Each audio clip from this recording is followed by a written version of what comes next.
I'm originally from Central Africa, Cameroon.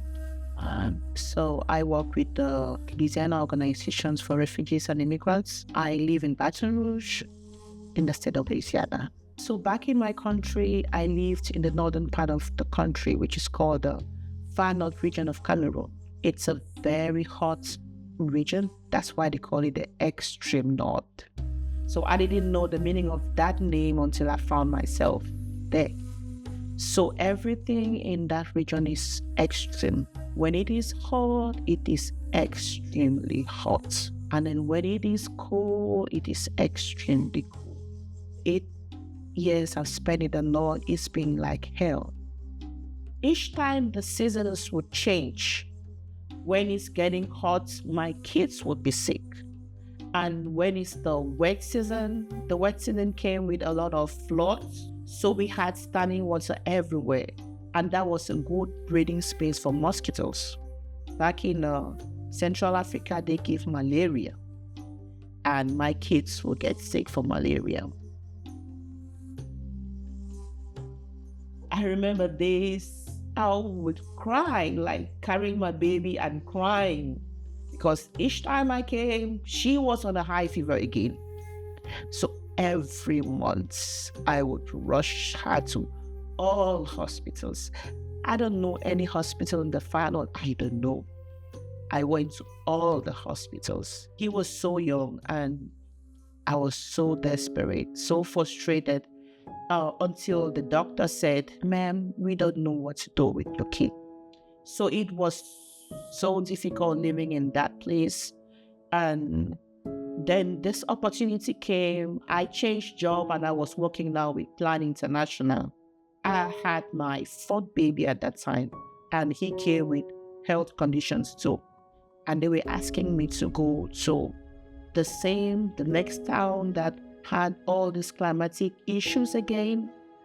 So I told them I would just resign.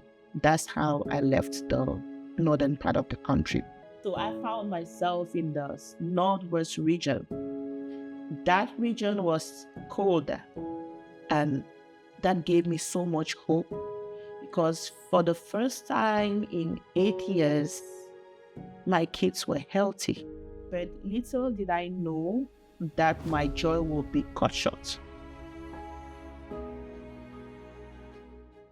So many people were killed, and I became a victim of violence. I had to move that region again.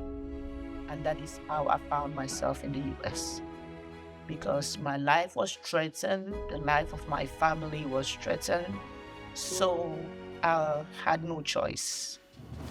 I had to make the decision of either staying in that region and get killed, or losing my husband or my kids, or just moving out of the country. It was a very difficult decision to take because I didn't choose to come here. I was forced to come here. And I thought I had so much to contribute back home. I was a college teacher, and I thought of all the students I had left. What motivates me is to let people know what we have gone through and to let people know we are here not because we want to. It's because we are looking for safety. Climate change is real and people are being displaced because of climate change. You have the right to be to this dignity, to move with dignity. You shouldn't feel afraid, you shouldn't feel ashamed because you didn't cause it. The climate change caused it.